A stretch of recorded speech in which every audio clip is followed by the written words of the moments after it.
Makka-i Mukarrama biz musulmonlarning qalbida o'zgacha o'rni bor. Suyukli payg'ambarimiz Muhammad sallallohu alayhi va sallam ham mazkur joyda tug'ilib o'sdilar va keyinchalik payg'ambar etib yuborildilar. Qur'oni Karimning ilk oyatlari ham Makka da nozil bo'ldi. Makka shahri zamonaviy Saudiya Arabistoni podshohligining g'arb tomonida, Hijoz yerlarida joylashgan. Atrofi tog'lar bilan o'ralgan bo'lib, bu tog'lar Ka'ba-i Musharrafani doira shaklida o'ragan. Arafot, Savr va Hiro tog'lari ham Makka-i Mukarrama hududiga kiradi. Alloh bu makonni o'zining bayti, Ka'batullohni qurish uchun ixtiyor qildi va musulmonlarning qiblasi qildi.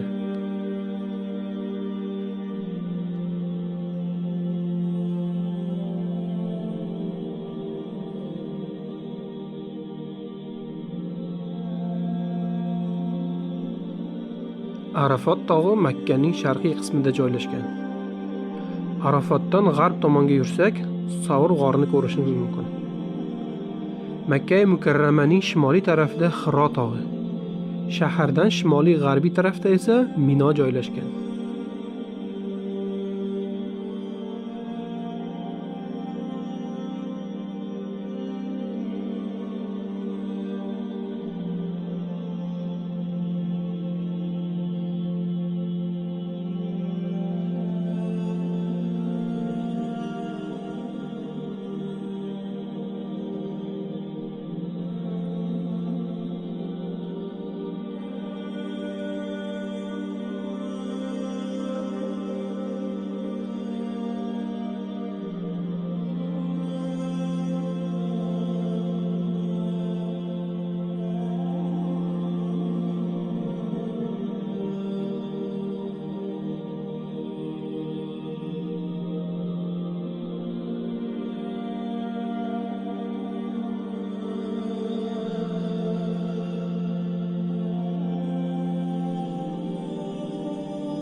Ka'batullohning ustidagi yopinchiqlar kisva deb ataladi va johiliyat davrida ham turli qimmatbaho matolardan tikilgan.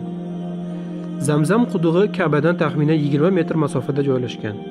Tasvirda baland ko'rsatilgan suv aslida biroz chuqurroqda bo'lgan. Quduq yonida 2 havza ham bo'lgan.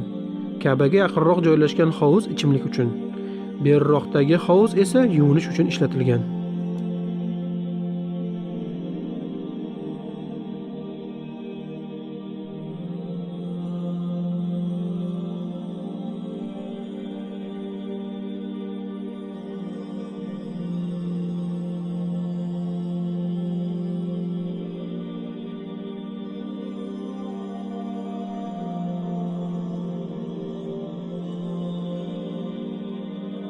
Makkaning janubida Muhammad sallallohu alayhi va sallamning eng yaqin do'stlari, islom ummatining birinchi xalifasi Abu Bakr as-Siddiq roziyallohu anhu ning xonadonlari joylashgan.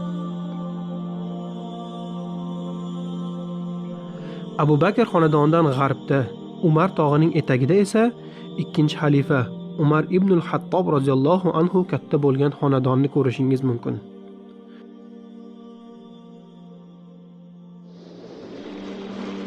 Shimolga qarab, shahar markazi tomon harakatlanar ekanmiz, sharqda 2 ajjad vodiylarini ko'rishimiz mumkin. Ka'baning g'arbiy qismida Dorun Nadva binosi joylashgan. Bu uy Qurayshning barcha qabila boshliqlari to'planib, muhim ishlarni hal qiladigan yig'in joyi edi. Ka'baning janubida esa Abu Talibning qizi Umhani roziyallohu anhaning uylari joylashgan. Rasululloh sallallohu alayhi va sallam mana shu xonadonda uyg'onib, Jabroil alayhissalom bilan birgalikda Isro va Miroj safariga chiqqanlar. Umhani xonadonidan g'arbda Abdulloh bin Jan'an xonadoni joylashgan bo'lib, Rasululloh sallallohu alayhi va sallam 15 yoshliklarida shu xonadonda Hilful Fuzul ittifoqiga asos solinadi. Yuqoriroqda Ajad vodiysi kirishida Rasululloh sallallohu alayhi va sallamning ashaddiy dushmanlaridan biri Uqba ibn Abu Muaytning uyi joylashgan. Undan yuqoriroqda esa Abul Os va Nabiy sallallohu alayhi va sallamning qizlari Zaynab roziyallohu anhaning xonadoni joylashgan. Shimoldagi Ajad vodiysida esa Allohning la'natiga uchragan Abu Jahlning uyini ko'rishimiz mumkin.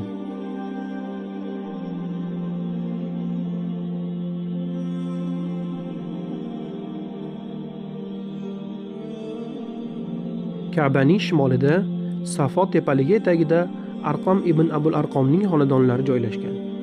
Bu uy nubuvatning ilk davrida da'vatning markazi bo'ldi. Musulmonlar Dorul Arqomda yashirincha yig'ilib islomni o'rgandilar. Aynan shu xonadonda Umar roziyallohu anhu Rasululloh sollallohu alayhi vasallamning qo'llarida shahodat kalimasini keltirdi. Ka'baning shimolida, Zamzam quduqdan yuqorida mashhur Bani Shayba darvozasi joylashgan. Shimolga qarab harakatlanar ekanmiz, o'ng tarafda mashhur Banu Hoshim vodiysini ko'ramiz. Undan oldinroqda esa Safo va Marvo tepaliklarini birlashtiruvchi yo'lda Rasululloh sollallohu alayhi vasallamning amakilari Abbos radhiyallohu anhuning xonadonlari joylashgan. Hozirgi kunda bu joy Safodan Marvoga sa'y qilinadigan yo'lakda o'ng tarafda birinchi yashil chiroq o'rnatilgan joyga to'g'ri keladi. Yana ham shimolda esa Marva tepaligi etagida Hadicha onamiz radhiyallohu anhoning uylari joylashgan.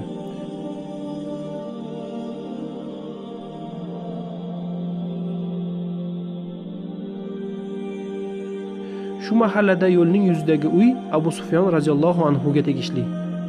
U kishining xonadonlari ortida esa islomning yana bir ashaddiy dushmanlaridan bo'lgan Utba bin Robiyaning hovlisi joylashgan. Hadicha radhiyallohu anhoga eng yaqin hovlida Mu'tab bin Abu Lahab yashagan. Otasidan farqli ravishda u kishi islomni qabul qilgan. Makkaning g'arbiy tarafida Banu Hoshim vodiysining kirishida Rasululloh sollallohu alayhi vasallam tavallud topgan xonadon, otalari Abdullohning uyi. Vodiyning ichkariroqda esa Muhammad sollallohu alayhi vasallamni katta qilib, hayoti davomida u kishini himoya qilib kelgan amakilari Abu Tolibning uylarini ko'ramiz. Undan biroz nariroqda, tog'ning etagida esa Alloh taolo Qur'oni Karimda halok bo'lsin deb zikr qilgan Yovuz Abu Lahabning hovlisi joylashgan. Yana ham shimolga qarab harakatlansak, Banu Amr vodiysini ko'ramiz. Vodiyning kiraverishida o'ng qo'lda Said ibn al-Os radhiyallohu anhuning otasiga tegishli Al-Os xonadonlari joylashgan.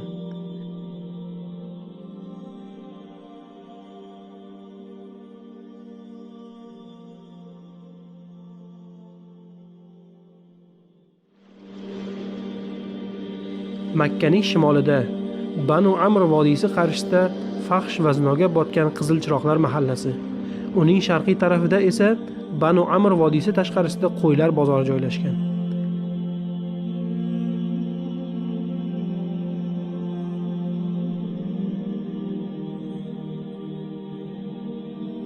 Shaharning tashqarisida esa Hadicha radhiyallohu anha dafn qilingan qabristonni ko'rishimiz mumkin.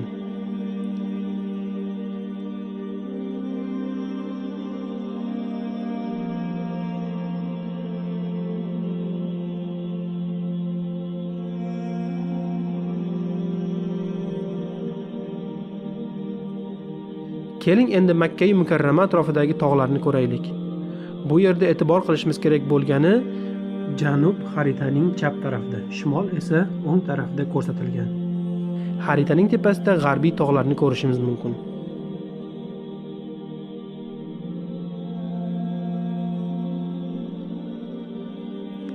Hind, Al-Dilma va La'la tog'lari birgalikda Qohayqohon tog'ini tashkil qiladi.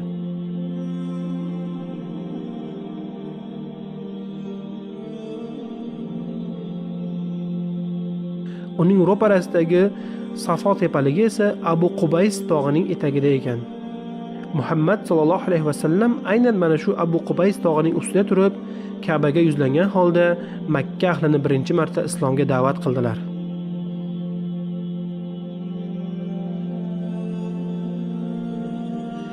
Endi esa Makkaning boshqa mashhur joylarini ko'ramiz. Xaritada Makkaning mashhur buloqlari, bozorlari, shaharga kirish-chiqish yo'llari ko'rsatilgan. Xaritaning o'ng tarafidagi shimoliy yo'nalish shaharning tashqarisida ikkiga ajralib, sharqiy yo'nalishni tanlagan odam Arafot tog'iga, yo'ldan og'masdan shimolga qarab yurgan odam esa Hiro tog'iga borishi mumkin.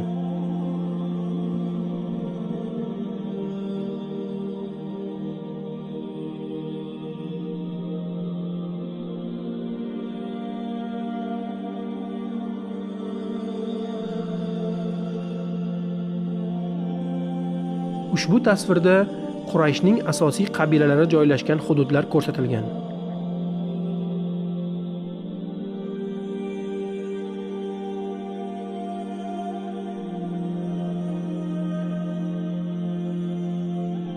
Ikki Ajad vodiysi to'liqligicha Banu Mahzum qabilasiga tegishli edi.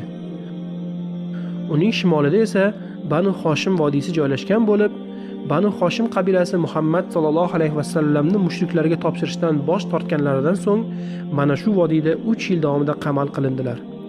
Boshqa qabilalar Banu Hoshim bilan barcha iqtisodiy va ijtimoiy aloqalarni uzib qo'ydilar. Ular och qolganliklaridan barglar va terilarni yeyishga majbur bo'lishdi. Banu Uday qabilasi Safo va Ka'ba o'rtasidagi vodiyda istiqomat qilishgan. Lekin keyinchalik turli nizolar sabab Banu Saham qabilasi bilan ittifoq tuzdilar va qabilaning bir qismi Umar tog'i etagiga, yana bir guruh esa Hujun vodiysiga joylashdi.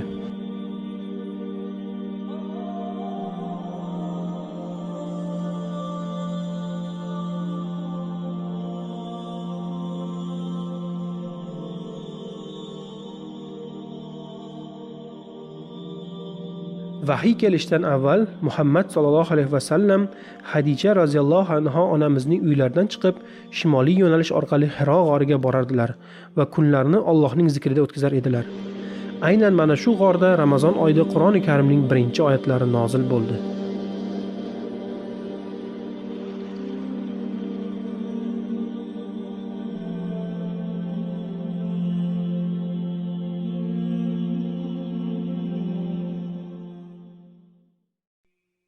اقرأ باسم ربك الذي خلق خلق الإنسان من علق اقرأ وربك الأكرم الذي علم بالقلم علم الإنسان ما لم يعلم. Muhammad sallallohu alayhi va sallam islomga da'vat qilib boshlaganlaridan so'ng Makka mushriklari u kishiga hamda u kishiga ergashganlarga ta'ziq o'tkazdilar. Ularni qiynoqlarga soldilar. Quvg'in qilib, hatto ba'zilarini qatl ham qildilar. Ta'ziqlar kuchayib ketgandan so'ng esa Alloh subhanahu va taolo musulmonlarga Madinaga hijrat qilishni buyurdi. Musulmonlar birin-sirin Madinaga hijrat qildilar. Muhammad sallallohu alayhi va sallamga ham hijrat qilish navbati kelganida esa mushriklar u kishini o'ldirishni reja qilishdi. Shu kechada Rasululloh sallallohu alayhi va sallam o'z o'rinlariga Ali roziyallohu anhu ni yotqizib, o'zlari esa Allohning izni bilan kofirlarning ko'ziga ko'rinmasdan Abu Bakr roziyallohu anhu ning uyiga yetib oldilar.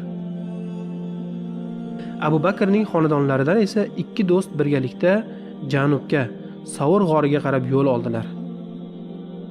Rasululloh sallallohu alayhi va sallam va Abu Bakrning shaharni tark etgandan xabar topgan mushriklar har tomonga odamlarni yuborib, ularni topgan va qatl qilgan odamga katta hadyalar va'da qilishdi. Muhammad sallallohu alayhi va sallam va Abu Bakr g'orda 3 kecha 3 kunduz yashirindilar va uzoq va qiyin yo'llar bilan Madinaga hijrat qildilar.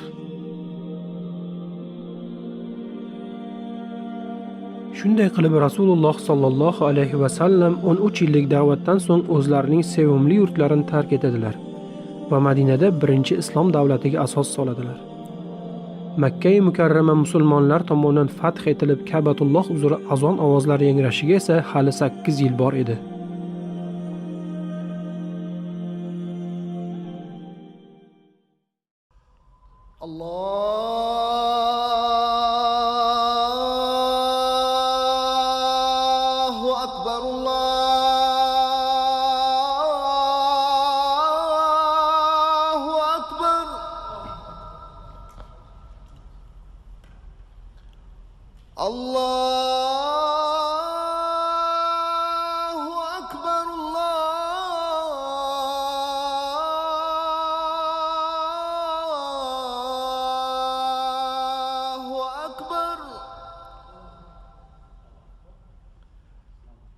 أشهد أن لا إله إلا الله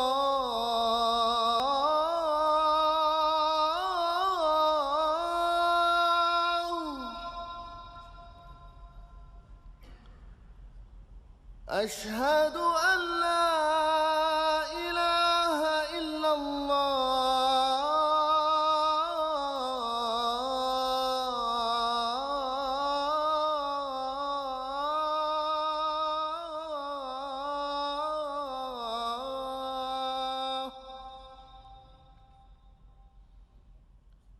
أشهد أن محمد رسول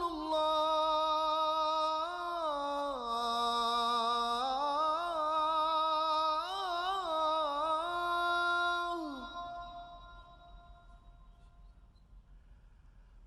أشهد أن محمد رسول الله